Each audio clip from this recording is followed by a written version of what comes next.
Cricket কোনো tournament আমি আর খেলবো না, এইটাই চিন্তা ভাবনা আমার ফাইনাল ডিসিশন। আসসালামু আলাইকুম দর্শক মণ্ডলী, আপনারা সবাই কেমন আছেন? আপনারা স্ক্রিনে যাকে দেখতে পাচ্ছেন আমাদের সকলের পরিচিত মুখ, আমাদের বড় ভাই, আমাদের চাঁপাইনবাবগঞ্জ ক্রিকেটের লিজেন্ড দুলাল ভাই। আসসালামু আলাইকুম ভাই, কেমন আছেন? আলহামদুলিল্লাহ, তুমি কেমন আছো? আলহামদুলিল্লাহ। শুনলাম আপনি নাকি হজে যাচ্ছেন। হ্যাঁ, আল্লাহর রহমতে আমার 20 তারিখ এখান থেকে রওনা দেবো, 21 তারিখ ফ্লাইট আমাদের ঢাকা থেকে। আল্লাহর রহমতে যদি আল্লাহ কবুল করেন তো ইনশাল্লাহ হজে যাবো। আলহামদুলিল্লাহ। তো ভাই, হজে চলে যাবেন, খেলাধুলার বিষয়ে কি খবর? খেলাধুলার বিষয়ে বলতে চাই যে খেললাম অনেক দিন, প্রায় চাপায়ে আমি 96 সাল থেকে শুরু করেছি। চাপায়ে 96 সাল মানে এখন 26-30 বছর ধরে চাপাই নবাবগঞ্জে খেলি। আর আমি আমার জীবনে খেলায় শুরু করেছি ক্লাস 3-4 থেকে, তার মানে আরও 5 বছর আগে। তো এই সারা জীবন 35 বছরের প্রায় ক্রিকেট ক্যারিয়ার, খেলতে খেলতে অনেক খেললাম। আর বর্তমানে আসলে আমার শরীরে নিচ্ছে না, আমি শোল্ডারের ইনজুরি দিয়ে প্রায় 3 মাস যাবৎ ভুগছি। তো হজ করে এসে আর মনে করেছি একবারে যে ক্রিকেট কোনো টুর্নামেন্ট আমি আর খেলবো না, এইটাই চিন্তা ভাবনা আমার ফাইনাল ডিসিশন। এবং আরও কিছু বিষয় বলি, আমি খেলবো বলতে যে আমরা এখন ফ্রেন্ডশিপ ম্যাচ খেলবো, জি, তখন সেগুলো হয়তো আমরা একসাথে খেললাম, জাস্ট আনন্দ বিনোদনের জন্য এবং শরীর চর্চার জন্য, কিন্তু কোনো টুর্নামেন্টে আমি আর অংশগ্রহণ করবো না। জি।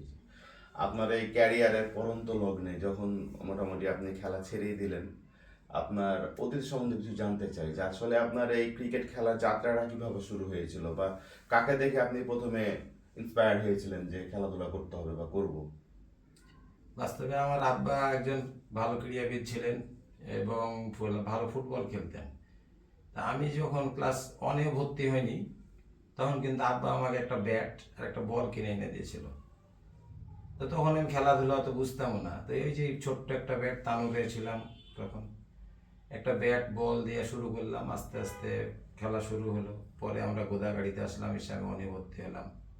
হওয়ার পরে মাঠে খেলতো, সবারই সাথে খেলতাম, তখন মজা বেশি। প্রথমে আমি ছোটতে কিন্তু ব্যাটিং বেশি ভালো করতাম, বোলিং অত ভালো করতে পারতাম না। এখনো ব্যাট ভালো করেন? হ্যাঁ, তো শুরু হয়েছিল আমার কিন্তু ব্যাটিং দিয়ে। তারপরে খেলতে খেলতেই আমার 3-তে যখন পড়ি, তখন আমাদের এলাকা ভিত্তিক যে ভাগ করে খেলা হতো, পাড়া পাড়া, জি, খেললাম। একদিন একটা সেঞ্চুরিও মেরেছি, ছোট অবস্থাতে একটা সেঞ্চুরি মেরেছি। ওখান থেকে সবাই আমরা খেলাধুলা করতাম ওইভাবে। আস্তে আস্তে যখন 6-এ উঠলাম, 6-এ ওঠার পরে বড়রা খেলে, আমিও খেলি, তখন বল করতাম, তো একটু অত জোরে হতো না। হঠাৎ যখন 7-এ উঠলাম, হঠাৎ দিয়ে প্র্যাকটিস করতে গেলাম সিজনের প্রথমে, দেখছি বলটা একটু ভালো হয়, জোরে জোরে হয়। এই টেনিস বলে তখন খেলা হতো, এরোপ্লেন বল একটা, সেই এরোপ্লেন বল কিন্তু বর্তমানে আর পাওয়া যায় না।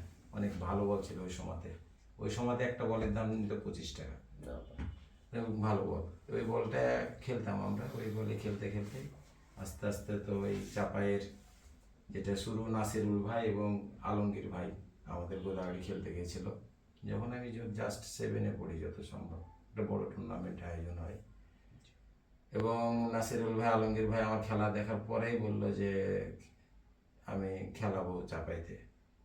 এবং এখানে বিনয় নামের একটা ছেলে ছিল, যেটা রাজরামপুর, ওই ইয়াতে হিত সাধনের ওখানে বাড়ি, যখন ঘোষপাড়া ওটাকে বলে। তো ওই আমাকে প্রথম কিন্তু ঝাবাইপাড়া মাঠ, হ্যাঁ, ওখানে নিয়ে এসেছিল। আন্ডার-8 ক্লাসের খেলা হতো তখন, প্লেয়ার, আমরা জুনিয়র প্লেয়ার, আন্ডার-8-এর খেলতে এসেছিলাম। এসএসসির নিচে খেলা হতো তখন। ওই মাঠ দিয়ে আমার শুরু, যত সম্ভব 96 সালে ওটা ছিল, 8-এর ছাত্র আমি। ওই মাঠ দিয়ে শুরু হয়েছে, তারপর থেকে আমি আর চাপায় কোনো টুর্নামেন্টে আর বসে নাই। যতগুলো টুর্নামেন্ট হয় আমি অংশগ্রহণ করি, এবং নাসিরুল ভাইদের সাথে অনেক দিন একসাথে খেলেছি।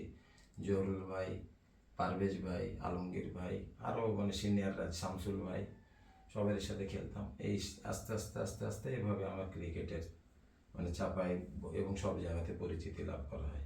তো জানি শুধু আপনি ক্রিকেট খেলেন, তবে অনেকের মুখে শুনেছি আপনি অন্যান্য গেমের সাথেও অ্যাক্টিভ। আপনি কি কি খেলেছেন, বা এটা সত্যটা কতটুকু? আমি খেলাধুলা আসলে যখন আমাদের বাংলাদেশে তো সিজনাল অনুযায়ী খেলা হয়, কোনো সময় ফুটবল, কোনো সময় ক্রিকেট, কোনো সময় ব্যাডমিন্টন।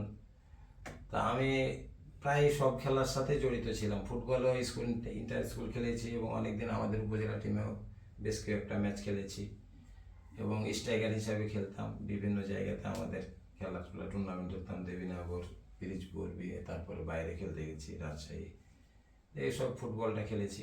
ব্যাডমিন্টনটা আমরা নিয়মিত খেলতাম, আমাদের স্কুল পর্যায়ে আমার পুরস্কারও আছে এবং ক্যারাম বোর্ডেও আমার পুরস্কার আছে, ক্যারাম বোর্ডও অনেক ভালো খেলতাম। এই আর বাকি যখন বিপিএড করি, বিপিএড করার সময়তে প্রায় সব খেলার প্রশিক্ষণ যখন দিই, প্রায় সব ধরনের খেলাতে আমার একটা আগ্রহ দেখে সবাই স্যারেরাও বলতো যে আসলে টিচার হওয়ার যেটা লক্ষণ একটা বিপিএড টিচারের, সব খেলায় জানতে হবে। তো এরকম আমি প্রায় সব খেলারই একটু কিছু না হলেও কিছু জানি। ভাই আপনার অনেক আমরা সিপিএল এ অনেক মানে দর্শকদের একটা প্রশ্ন পেয়েছিলাম যে আপনার বাসা তো গোদাগাড়ি, তো আমরা সিপিএল এ কেন খেলাচ্ছি, তো আপনার অরিজিনাল আসলে জন্মস্থানটা কোথায় ভাই? আমার জন্ম হয় দেবীনগরের একটা গ্রাম আছে চর দেবীনগর, সেইখানে আমার জন্ম এবং ওই জন্মসূত্রেই আমার এখনো আমার চাচারা ওই চর দেবীনগরে বসবাস করে। আমার আব্বারা 5 ভাই, সবাই আমার দাদারাও সব এখনো সবাই বসবাস করে ওখানে। শুধু আমরাই, আব্বা চাকরি করতো সুবাদে গোদাগাড়িতে এবং আমার ভোটার যখন বয়স হয় তখন আমরা গোদাগাড়িতে আসলে ভোট করেছি এবং জন্ম নিবন্ধন সব কিছুই। কিন্তু আমার জন্মস্থান চর দেবীনগর এবং আমাদের যেটা বলে যে নারী পুতা আছে, জি, জি। সেই নারীর টানটা আসলে দেবীনগরের প্রতি সারা জীবন থাকবে এবং আমাদেরকে যেতেই হবে, কেন উপায় নাই। যে আমাদের যেহেতু সব বংশ পরম্পরায় সবাই চরে বাস করে চর দেবীনগরে, সে সূত্রে আমাদেরকে দেবীনগরের বাসিন্দা ধরা যায়। কারণ আমাদের জমি জমাও আছে যে দেবীনগরে, আমাদের বাড়িও ছিল, কিন্তু এখন বাড়িটা অলরেডি ভাঙা হয়ে গেছে। আমার চাচারা জমিগুলো ভাগ টাগ হয়ে তাদেরকে আমরা দিয়ে দিয়েছি।